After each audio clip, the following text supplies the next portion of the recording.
ఇవాళ కరీంనగర్ జిల్లాలో రైతులకి రైతు భరోసా 15,000 ఖచ్చితంగా మీరు ఇవ్వాలి.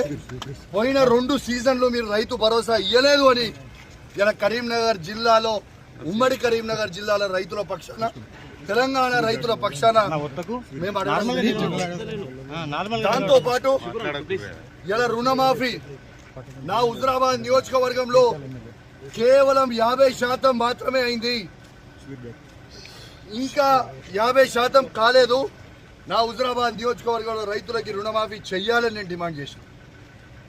నా దళిత కుటుంబాలకి సాచ్యురేషన్ మోడ్లో 18,500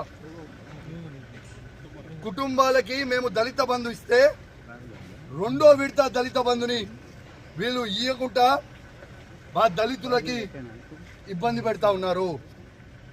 ఇలా ఖచ్చితంగా దళిత బంధు విడుదల చేయమని చెప్తే అడిగితే 3 మంత్రులు ఎమ్మెల్యేలు అందరూ కూడా మందబలం ఉంది కదా, అధికార బలం ఉంది కదా అని వచ్చి బెదిరించే ప్రయత్నం చేస్తా ఉన్నారు. మీరు బెదిరిస్తే భయపడేటోడు ఎవడు లేడీడా. ఖచ్చితంగా కేసీఆర్ గారి పక్షాన మేము నిలబడతాం. కేసీఆర్ గారు ఏ విధంగా అయితే రైతులకి 1,00,000 కోట్లు ఇచ్చిండో మేము రైతుల పక్షాన నిలబడతామని మాట ఇచ్చాం. అదే విధంగా మేము మాట ఇచ్చినట్టు నిలబడతా ఉన్నాం. ఎందుకు ఈ దౌర్జన్యం అని అడుగుతా ఉన్నాను.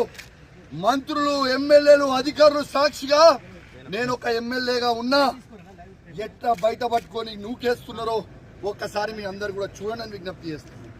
ఒక దొంగ అయినా జగిత్యాల ఎమ్మెల్యే డాక్టర్ సంజయ్ ఎట్లయితే అమ్ముడు